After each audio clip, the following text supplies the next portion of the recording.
Namaste. In today's video, we are going to see and know about a very famous folk art form, Bharuda, from the state of Maharashtra, India. A country blessed with rich and diverse cultures. A country that has varied religions thriving together, enhancing and assimilating each other, creating and shaping up India's rich cultural heritage and art. In ancient India, theatre was an important medium of communication. The history of Indian theatre goes back to 3rd to 4th century BCE, and its origin can still be found in the folk theatre traditions of India. All these folk forms are closely related to ancient rituals and seasonal festivities of the country. The Indian folk theatre has originated, evolved, and transmitted through ages among the common people. Its relationship with the common people is deep, multiple, and multi-layered. It carries within itself the entire folk culture with all its social and religious institutions. Each state of Maharashtra has its own cultures, customs, rituals, and common beliefs which are reflected in their art. Maharashtra is one of the few states where the folk theatre is still very much alive. It could be because of good writers, innovative directors, and an appreciative audiences who are open to change. Among the many folk art forms of Maharashtra, Bharuda is a living tradition and is going stronger with times. This art form is as educative as it is enjoyable and is most favorite among the people. It is an important medium that advocates spirituality through drama, elocution, and music. Today, the word Bharuda is synonymous to Sant Eknath, who lived in Paithan around 16th century CE.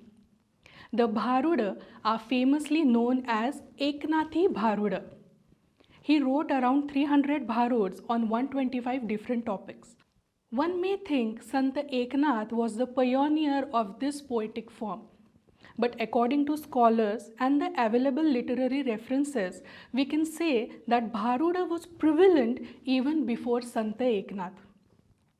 We can find Bharuda written by Sant Jnaneshwar, who lived in 13th century, almost 300 years prior to Sant Eknath. We also find Bharuda written by Sant Tukaram, Sant Janabai, Namdev, Ramdas, and many more. But among all of them, the Eknathi Bharuda are people's favorite. The perfect amalgamation of the language, the drama, the subject, the composition, and the comic element make his Bharud unique, entertaining, and memorable. Sri Lakshman Sadashiv Rajguruji with his co-artist Sri Kisan Salunkhe on harmonium, Mauli Danane on pakhwas, and Hanumanta Bhise on chorus and cymbals will perform a Bharud for you all.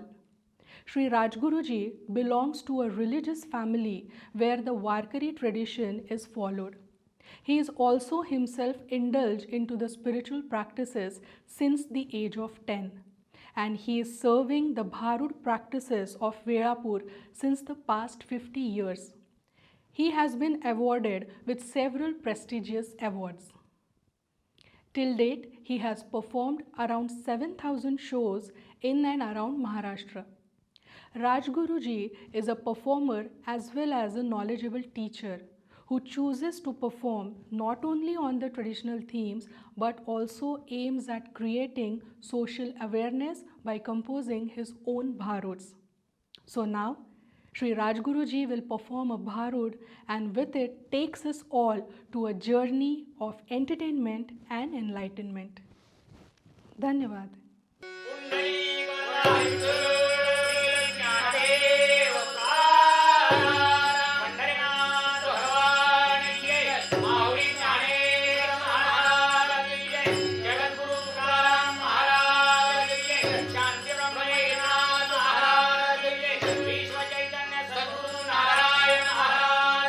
Chhatrapati Shivaji Maharaj की जय.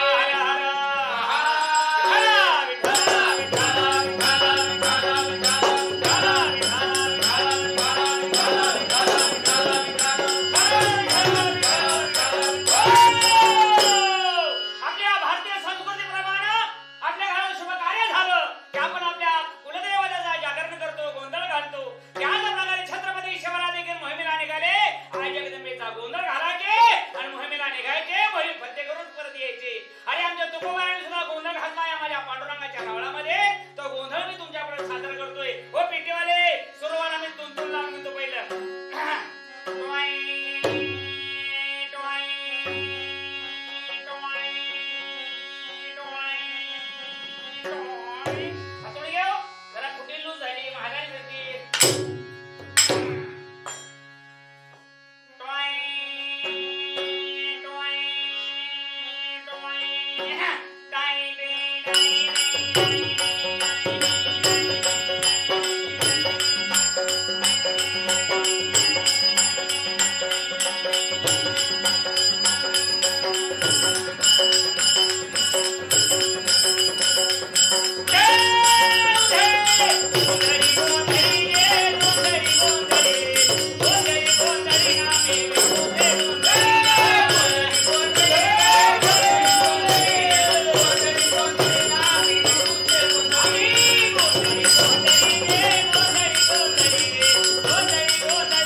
ज्या परमेश्वराने एवढं मोठं विश्व निर्माण केलंय, त्याचं त्रैलोक्याचं राज्य आहे, त्याची चराचरावर सत्ता आहे, त्याला काय कमी आहे? त्या परमेश्वराने तुम्हाला आम्हाला तयार केलं, त्याच परमेश्वराने त्या कोंबड्यांना, बोकडांना, पशूंनाही तयार केलं. मग विचार कर, आपल्या मानवासारखं ज्ञान, मानवासारखी बुद्धी तर त्या कोंबडीला असते. कोंबडीचं पिल्लू आजारी पडलं असतं, तिने नवस केला असता, ए खंडोबा, ए ज्योतिबा, ए अंबाबाई, माझ्या पिल्लाला बरं वाटू दे, गावातला मोठा माणूस म्हणून तुला कापीन. असं कधी वाटतं का? तुम्ही असं कधी केलंय का? अरे जगाला तो बरा म्हातारी अंधश्रद्धेच्या पाठीमागे लागून ही कोंबडी बोकडं मारण्यापेक्षा, हा रक्तपात करण्यापेक्षा, हिंसा करण्यापेक्षा तुमच्या आमच्या प्रत्येकाजवळ जे मालसेनी बोकडं आहेत, ज्यांनी तुमच्या आमच्या आयुष्याचा नाश केलाय, ती बोकडं अगोदर मारा. ती कोणची बोकडं? तुकाराम महाराज म्हणतात, काम, क्रोध ही षडविकारापैकी रगील दोन बोकडं आहेत, त्याच्यामुळे आपल्या आयुष्याचा नाश होते. बाबांनो, अगोदर याला मारा. काम, क्रोध, बकरा मारा, पुजार खुमाईच्या आवळा, जेथे विठूचे देऊळ तेथे रुपयाचा गोंधळ. आता या ठिकाणी बरेच देवीचे भक्त असतील, त्यांना वाटलं हा बुवा देवीची चेष्टा करतो का? अरे बाबा, देवीची चेष्टा करत नाही. तुम्ही खऱ्या भगवंताला विसरू नका. त्या खऱ्या भगवंताला न विसरता त्या भगवंताचं नामचिंतन करा. गोंधळी गोंधळी गे, गोंधळी गोंधळी, गोंधळी गोंधळी नामी आंबे देऊळे, गोंधळी गोंधळी, गोंधळी गोंधळी नामी आंबे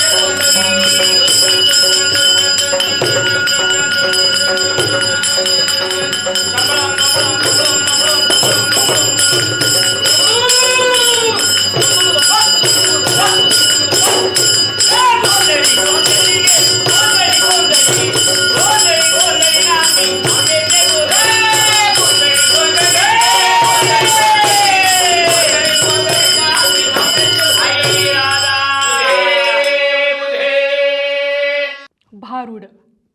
What exactly does it mean? Maybe back then the word had some meaning, but in the due course of time, its exact meaning was lost. Today, all we know are the different inferences by different scholars. Two inferences are the most relevant and suitable. According to one explanation, Bharuda is derived from Bahurudha. That which is famous amongst many is known as Bahurudha. In the course of time, Bahurudha became Bharuda.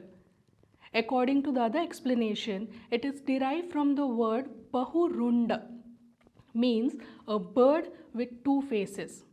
As the bird has two faces, even the poetic form Bharuda has two meanings. One meaning is a simple one that reflects something worldly, and the other represents something spiritual. In other words, one is actual word meaning and the other is a much deeper, implicit spiritual meaning. Bharuda, under the guise of comedy, condemns various human practices, hypocritical and fraudulent behavior prevalent in the different cults of the society. It also describes common or daily life situations such as quarrels between husband and wife, scorpion bite, and exorcism of ghosts, etc. Bharuda also plays an important role in exposing silly customs, superstitions, and cheating of ignorant people by sadhus. So, how is this educative and entertaining folk art form performed? It is usually performed solo along with 2 or 3 instrumentalists. There are 2 ways of performing a Bharud. The first one is known as Bhajani Bharud and the other is Songi Bharud.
काय काय सोडलंय सगळं सोडलंय. अरे त्याचं याड लागल्यावर काही शिल्लकच राहत नाही. सुटली प्रपंचाची आस, देहभानाची विसरले, स्वस्वरूपाचे लागले पिसे. मी सद्गुरु घरची वेडी, नवे धडपडी वेडी ग, बाई झाले.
कशी होते देव पाहावयाशी गेलो नवा चप्पल जोड घरी घेऊन आलो ही आपली अवस्था आहे आणि अवस्था आहे अवस्थाच हव्यात अवस्था व्हाव्यात त्यावेळेला आपण म्हणू आता कैसे घरदार नाही उरला मेतूपणाचा भार रूप भरले चराचर सद्गुरुनाथ पदी झाले स्थिर मारली बुडी सद्गुरु घरची वेडी नवे धडपडी एवढं वेड व्हावं आणि त्या भगवंताला सागर घालावं हे वेड्या भगवंता मला तू वेळ लावलेस ना माझी इच्छा पूर्ण कर मेरे घर के आगे शाम तेरा एक मंदिर बन जाए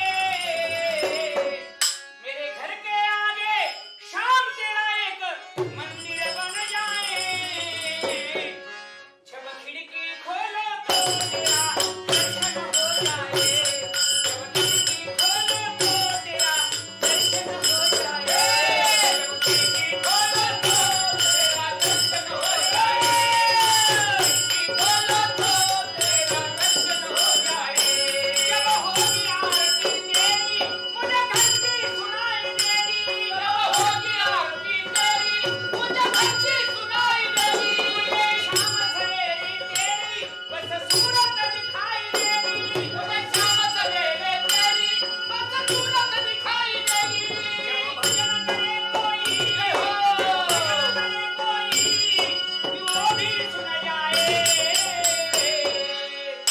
जब खिड़की एक खिड़की खोलो तो तेरा दर्शन हो जाए जब खिड़की खोलो तो तेरा दर्शन हो जाए जब खिड़की खोलो तो तेरा दर्शन हो जाए नजदीक रहेंगे दोनों आना जाना होगा नजदीक रहेगा दोनों आना जाना होगा शाम हम दोनों का बस एक ठिकाना होगा शाम हम दोनों का बस एक ठिकाना होगा सामने हो मेरे सामने हो मेरे मेरा जब ही निकल जाए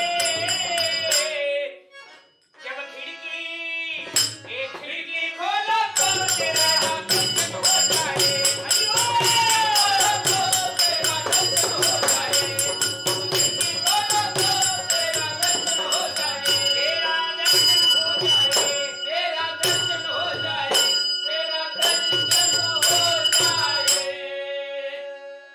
In Bhajani Bharud, the performer sings Bharud as a part of the bhajan.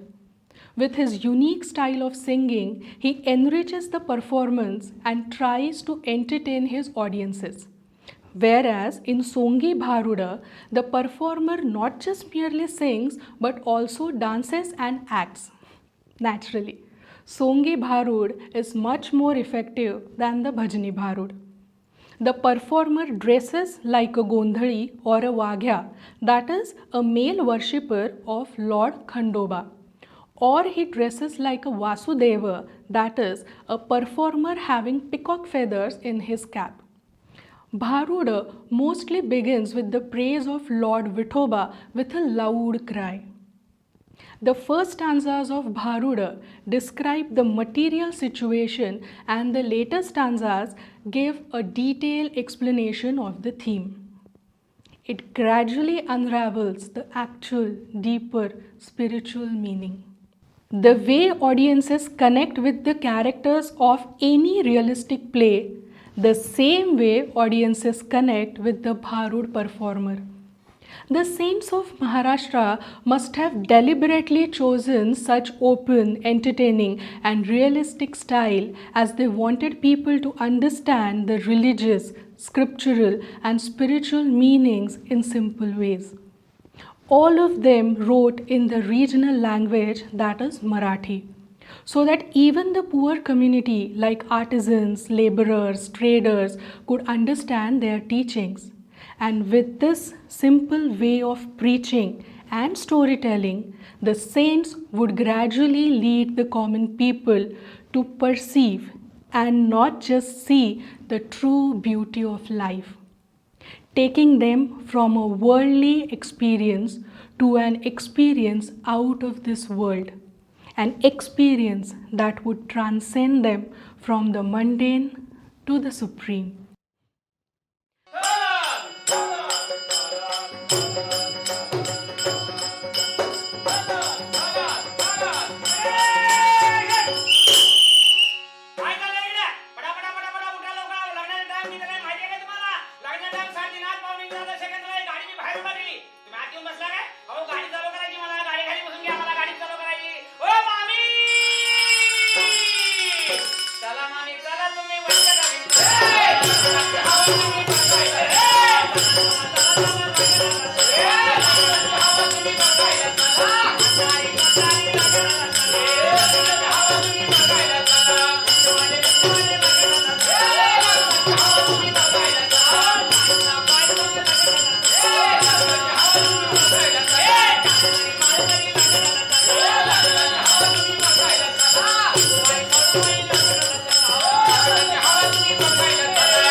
पण या ठिकाणी आम्ही भजन कीर्तन प्रवचन सांगत बसलो असतो. आतापर्यंत कुत्रे काही थांबलं नसतं. एवढा नखरा केला म्हणे, एवढा इकरा गोळा झाला तर नुसता नखरा बघून वेळ होऊ नका.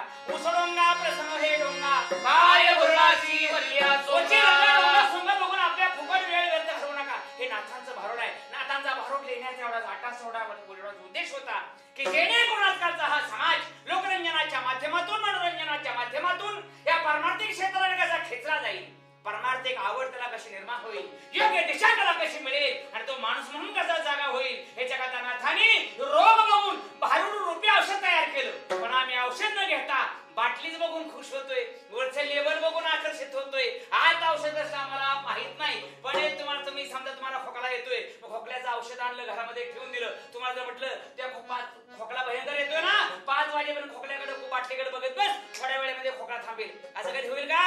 अरे औषध घेतल्याशिवाय खोकला थांबणार नाही. त्याच पद्धतीनं या भारुडांचा अर्थ तुम्ही लक्षात न घेता नानता नुसती सोंग बघून करून निघून गेला, तुमची अवस्था तशीच होईल. याच्याकरता नाथबाबा म्हणतात, चला चला चला चला लागेल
मनुष्य नरदेह जाणारे अरे शतवर्षाची गणना त्यामध्ये आहे दुःख यातना तुम्ही आठवा मधुसूदना तुम्ही वासुदेव वासुदेव म्हणा किंवा जन्म नाही रे आणि अरे न मिळणारा मॉडेल तुमच्या आमच्या स्वाधीन केलं या मॉडेलचं काय ते सार्थक करा पण या कलियुगामध्ये या देहाचा मी काय सार्थक करतोय डेरे डेरे डेरे डेरे डेरे त्याचं एक नंबरचं सार्थक 2 नंबर नाही नाही नाही नाही नाही नाही नाही हे 2 नंबरचं सार्थक 3 नंबर डिंग डांग डिंग बघा की आजकालचं कार्यक्रम बाहेर शिकायला बसू द्या त्यानं जर असं कुठं भावीत ऐकलं ते तिथंच चेटी तिथंच असं काय करतोय याच्या करता बाबा या संस्काराची गरज आहे आज आम्ही नको त्या मार्गाने नको तिकडे चाललोय अरे गेलेले दिवस जाऊ द्या आतापर्यंत काय तुमच्या आमच्यातून चुका झाल्या असतील आतापर्यंत काय तुमच्या आमच्यातून चांगलं वाईट घडलंय असेल त्याचा विचार करू नका मागे गेले पाहू नका पुढे जामीन आहे मागे गेलं काय केलं ते पाहण्यापेक्षा पुढे काय करायला हवं याचा सरासर विचार करा मग दास बाबा सांगताय सावधान होई सावधान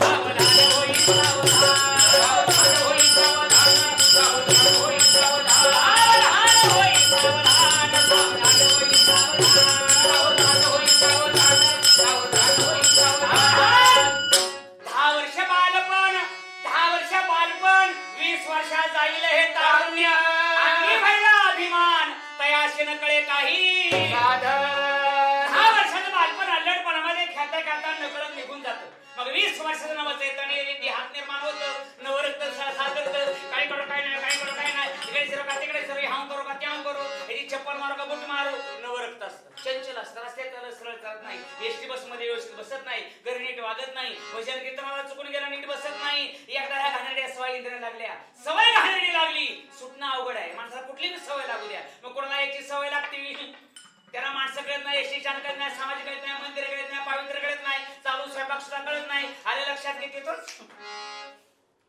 सडा टाकून मोकळ्या आणि आजकालच्या माझ्या तरुण पिढ्यात एवढी जबरदस्त सवय लागली माझ्या तरुणांना एवढी जबरदस्त सवय लागली आम्ही ज्याला व्यसन समजतो ही तरुणांची फॅशन झाली गुटखा काय मार्केट आहे गुटख्याला उसाला मार्केट नाही कांद्याला बटाट्याला टोमॅटोला मार्केट नाही एवढं सध्या गुटख्याला मार्केट आहे वाढीत एवढे गुटखे निघाले गुटखा खाऊन त्यांनी भांड पोरं आज गुटख्या घेऊन मारायला लागली त्या मायभूमीला या भारत देशाला तरुण युवा शक्तीची गरज आहे हे तरुण या गुटख्यानं डिस्कोन मारायला लागले हे कुठं काय आज बघा आज वराती निघतायत गणपती उत्सव साजरे होत आहेत जे गणपतीला आवडत नाही त्यांनी गणपती पुढे करतोय अशी आमची अवस्था आहे जगात बाबांनो थोडा विचार करा पाहिजे दिवसेंदिवस माणूस तरुण लहानपणापासून तारुण्यामध्ये येतोय आपल्या वडिलांना म्हणतो दादा माझ्या बराबरच्या मित्राची लग्न झाली त्याला 4 पिल्लं झाली माझं लग्न कधी करणार या महिन्यात माझं लग्न केलं तर ठीक नाहीतरी मी काहीतरी करून घेईन वडिलांना वाटतं काही एक मुलगा काहीतरी कार्ट करून घेईल मग बापाने मुलाचं लग्न उरकून टाकलं शुभमंगल लग्न झालं शिंगाड वाजले 16 दिवस लोटले गेले सत्यनारायणाची पूजा मांडली आणि 16व्याचा कार्यक्रम थाटात चाललाय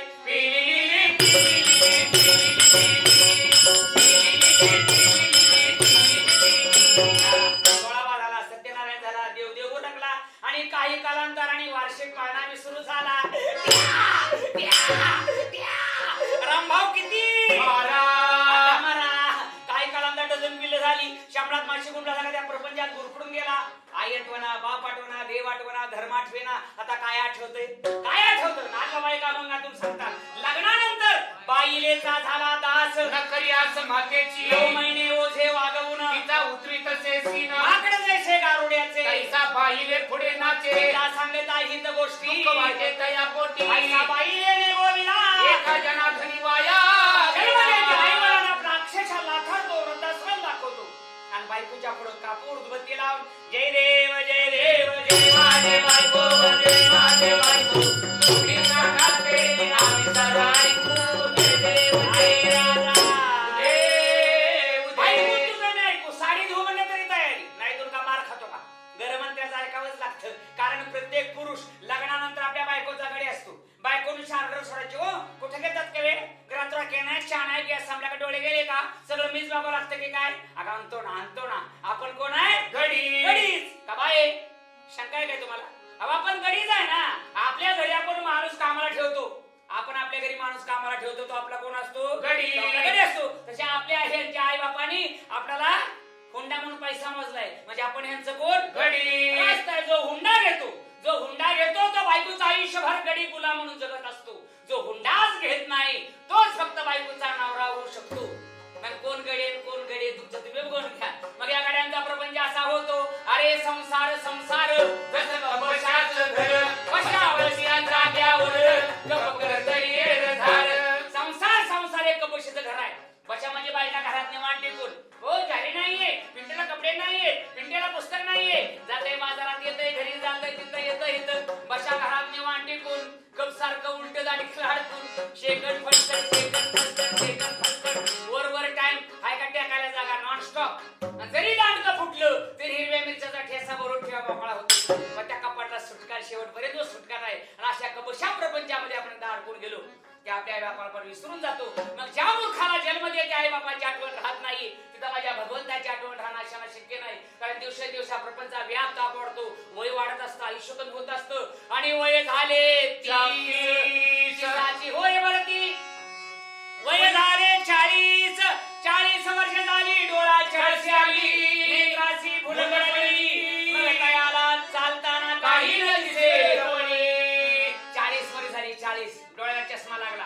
बाबा काय दिसतं की नाही आता? कोण आहे कोण आहे? नाही म्हणलं काय दिसतं का? आता पोरांनो कशाचं दिसायचं राहिले, आता उग धुंदाक दिसतोय. खुट्या माझी ठळक दिसत. अरे तणावान होता, जवान होता, तगडा होता, डोळं पॉवरफुल होते, डोळ्याकडे चांगलं पाहिलंच नाही. या डोळ्याने कधी ताई ज्ञानेश्वरी उघडून वाचली नाहीस, घाणेरडी मासिकं रात्रंदिवस डोळ्या पूर्ण काढली नाहीत, टीव्हीचा चॅनल मोकळा ठेवला नाहीत, माझ्यासारख्या आई बहिणीकडे कधी डोळ्यात नीट पाहिलं नाही. आणि आता उगत रॉकेल म्हणजे ठळक दिसत. अरे वेड्या, चांगलं डोळं होतं, चांगलं पाहायचं ना जरा. अहो काय म्हातारी माणशी किती म्हातारी झालं ना आज, काय म्हातारी माणसं किती डोळं खोल गेले ना, अजून काय म्हातारी टीव्ही पासून हलत नाही. पोरांनाच म्हणणार, ए पोरांनो तुम्ही कुठं कीर्तनाला चालला असला तर मला तेवढा टीव्ही चालू करून देता का? आता ह्याला टीव्ही चालू करून काय गेम खेळायची का?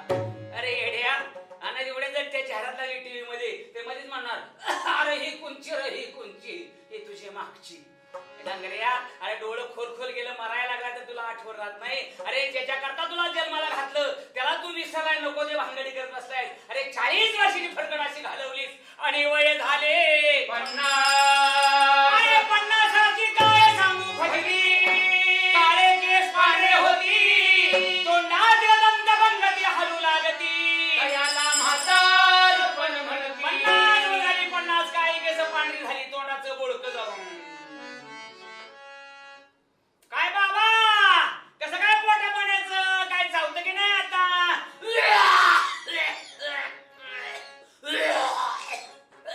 काय म्हणला चावतं का?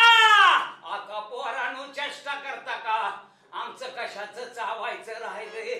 आता उग पोटाच्या गेला तसाच भलमाडून तसाच गळतो, तसाच विना तसाच मर. लाज वाटते का? तसाच गळतो. तुला काय देवाने तसाच गळा निर्माण केलाय का? अरे देवे दिला देह भजना गोमटा, याच देही घडे देवाचे भजन. अरे भगवंताने तुला कशा करता जन्माला घातलं, कशा करता तुला हा देह दिला?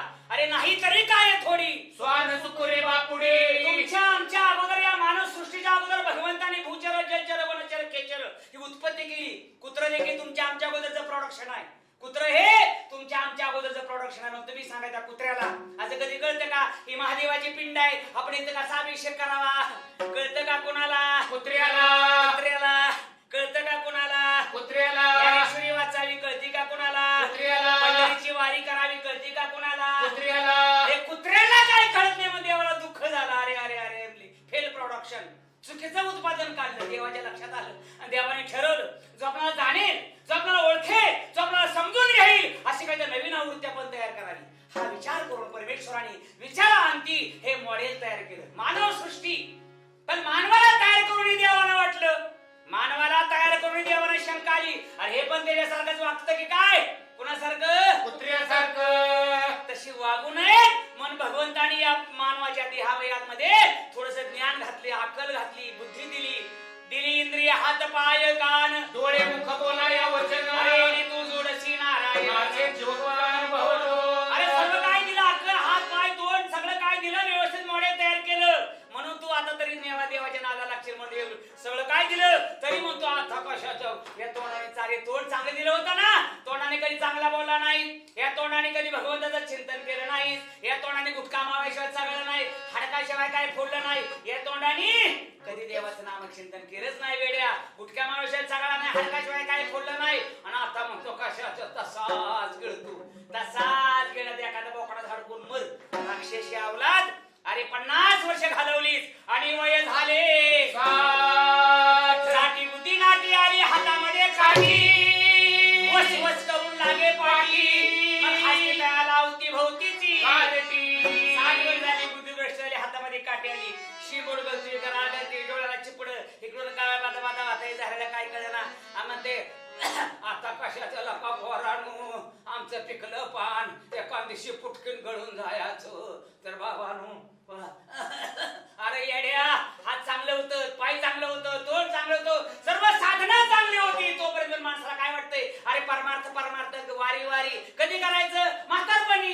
आणि तरुणपणी गेले हार्ट अटॅक येतो. अरे तरुणपणी देवाचं नाव घ्यायचं काय, तुला महारोग होतोय का, तुला काय आताचा रोग काय कोरोना होतोय काय तुला देवाचं नाव घेतल्यावर. अरे वेड्या, असं करू नको रे. दिली इंद्रिय हात पाय सर भगवंताने मुख दिले, शुद्ध आचरण करण्याकरता तुला सर्वस्व दिलं, आणि एवढं देऊन देखील तू वेगळ्या वेड्या वाकड्या मार्गाने निघालायस वेड्या. अरे 60 वर्ष घालवलीस आणि वय झाले 70. अरे 70ची काय सांगू याचा, बसलेलं उठवला आणि उठले तर त्याचे पुढे चालवे ना. 70 वर्षामध्ये अशा म्हातारी निर्माण झाली की जाग्याला फाउंडेशन. एकदा बैल बसला की उठतच नाही, दोघा चौघां धरून उभा केला, पाय उचलत नाही, तरी तोंडातून देवाचं नाव येत नाही, तरी बसल्या बसल्या पोरांना म्हणते ए पोरांनो, अरे इकडे या, आमचं कशाचं पिकलं पान एका दिवशी पुटकन गळून जायचं. तर बाबांनो परपंचाचा रान नीट ध्यान देऊन करा, नाहीतर त्या बुवा लोकांच्या नादाला लागून कुठं आळंदीन पंढरी करून तुळशीची लाकडं गळ्यात घालून आत्मा मारू नका. अरे खाऊन पिऊन टणटणीत राहा आपला परपंचाचा बळा. मीही तुमच्या करता कसं कसं करून ठेवलं माझ्या जीवाला माहित. तर बाबांनो मुवापासून सावध राहा आणि आपला परपंच संपला. आपल्या शेजारचं राण्याचं 2 एकरी काय निघालंय म्हणा, तेव्हा मी म्हणतोय माझ्या डोळ्यात एकच तेवढं खरेदी खत झालं तर माझ्या डोळ्याचं पारणं फिटलं. त्या 2 एकरा का तुझी 2 थडगे बांधायचे ती काय. अरे मेल्या लाचावले मन लागले शेवडी, हे जीवेन सोडी माणूस तुम्हाला जगला. माणसाला प्रपंच सुटतच नाही आणि परमार्थ मात्र आठवतच नाही.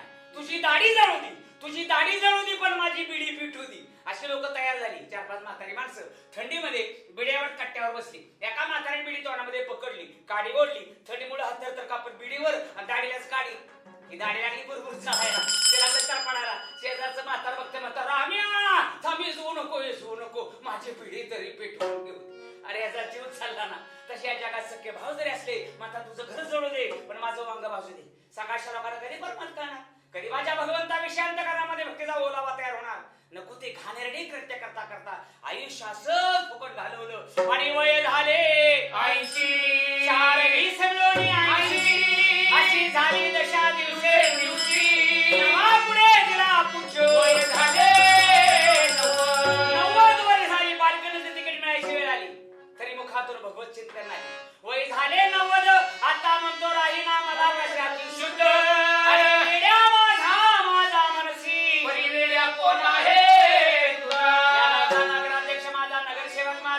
बायको माझी, मुलं माझी, वनवणे माझी, टाटा सू माझी, टाटा शेरा माझी, टाटा इंडिका माझी आणि हिरो होंडा सुना फक्त परिवेड्या माझा माझा मनसी, परिवेड्या कोण आहे तुझा. हंस उडून गेला ही जनता जनार्दन म्हणती तयाला. मेला रे मेला मेला रे मेला मातारा.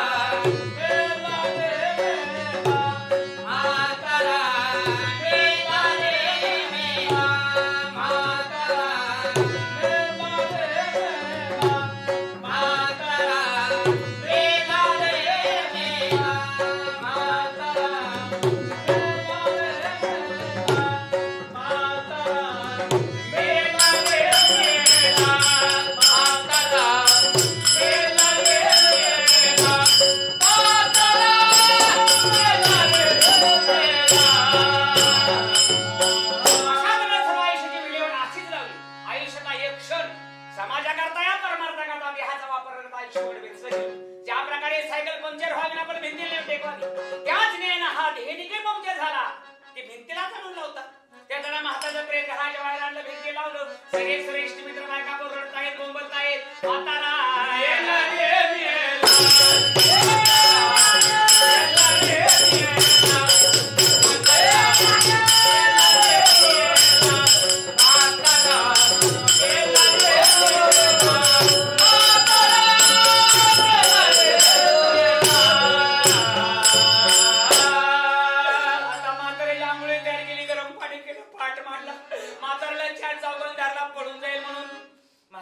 पाटावर आणलं.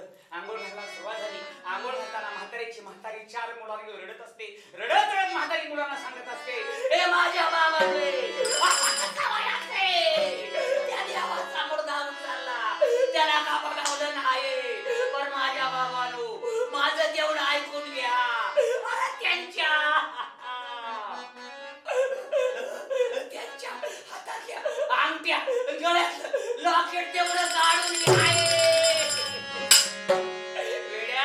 आयुष्यभर या प्रपंच करता, मुलाबाळा करता, नको त्या पद्धतीने नको त्या मार्गाने हव्यास करून, लोकांची घरं जाळून, गोरगरिबाच्या मुंड्या मुरगडून हे सगळं सोनं नाणं ऐश्वर्य मिळवलं वेड्या. अरे काय घेऊन चाललास, किती घेऊन चाललास? सज्जन हो जेवढा, पण आयुष्यभर हाव हाव हा कोणी संपत्ती मिळवून ठेवतो केवळ दुसऱ्याच्या स्वाधीन करण्याकरता. या प्रपंचाची काळी मात्र आपल्याला येत नाही, कारण हा प्रपंच शाश्वत आहे, नाशवंत आहे, मृक्षण आहे, क्षणभंगुर आहे. तो शाश्वत नाही, आमचा भ्रम शाश्वत आहे. आम्ही भ्रमात आहोत, आम्ही घमेंडीत आहोत. मी बंगला गाडी माझीच कसा तानावर बसून जात नाही, मग लोकांच्या खांद्यावर जाण्यापेक्षा जाणा गाडी बरोबर शेकंड फटवर जायची.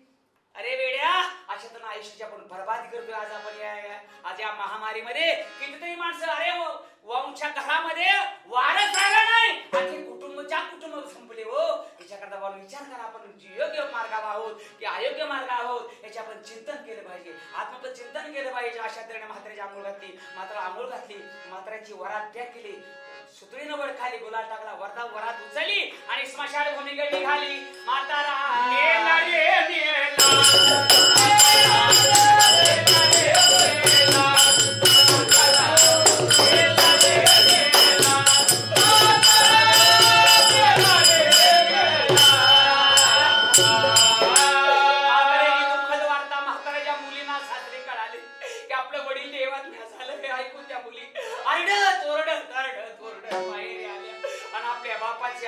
स्मशान भूमिकेत चाललेली पाहून मुली मोठमोठे रडू लागल्या. आरडत मुली बापाच्या प्रेताच्या पाठीमागे आल्या आणि त्या प्रेताला मुली पत्रानं वारा घालू लागल्या की म्हातारा हवं उठलं तर उठलं.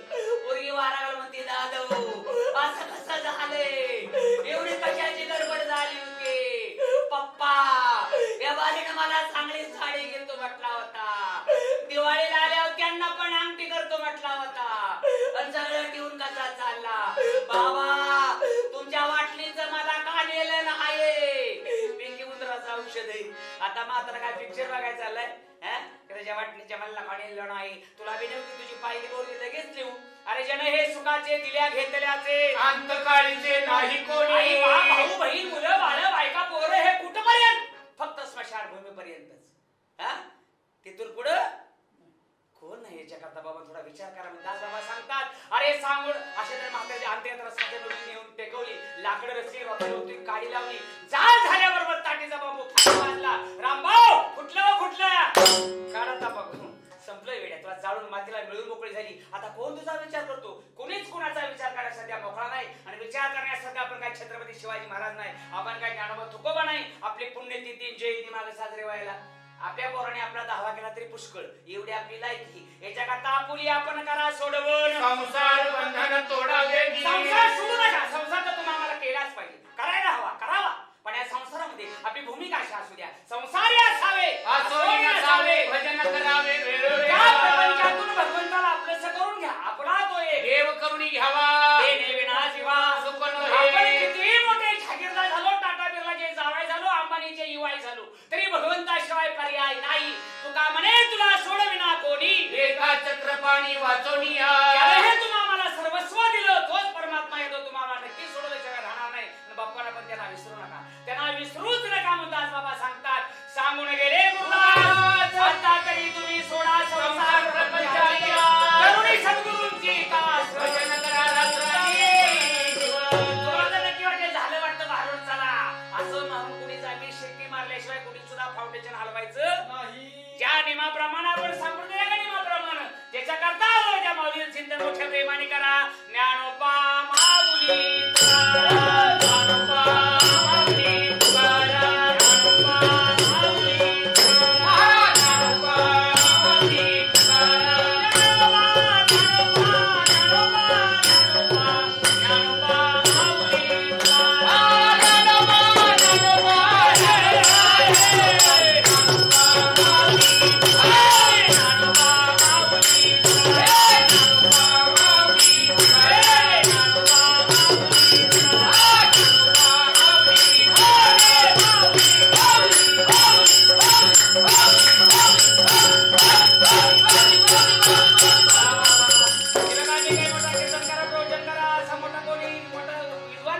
माझं नाव लक्ष्मण सदाशिव राजगुरू, मुक्काम पोस्ट कन्हेर, तालुका माळशिरस, जिल्हा सोलापूर. पंढरपूर सदर हे माझं गाव आहे, पण मी सध्या इंदापूर तालुक्यामध्ये बावरा गावी राहतो. माझं असणारे एकशेण्य स्थान श्री क्षेत्र नारायणपूर येथील सद्गुरू परमपूज्य गुरुवारी नारायण महाराज, श्री क्षेत्र नारायणपूर, तालुका पुरंदर, जिल्हा पुणे. त्यांच्या कृपेने त्यांच्या आशीर्वादाने महाराष्ट्रभर कार्यक्रम करतोय. शेवटी गुरु की शक्ती और मेरी भक्ती. सद्गुरूंचं अधिष्ठान पाठीशी असल्याशिवाय समाजामध्ये फिरणं बोलणं तेवढं सोपं नाहीये. आता मी काय बडबडू तुम्हाला सांगू शकलो. हे संपूर्ण माझ्या सद्गुरूंचं हे कॅसेट आहे, साऊंड बॉक्स फक्त माझा. सद्गुरू कबीर संत महात्म्यांच्या आशीर्वादाने काय मला बोलता आलं हे बोलण्याचा प्रयत्न केलेला आहे. काय चुकीचं असेल मला क्षमा करा. तथास्तु. कुंडली गोदाहरित श्री ज्ञानदेव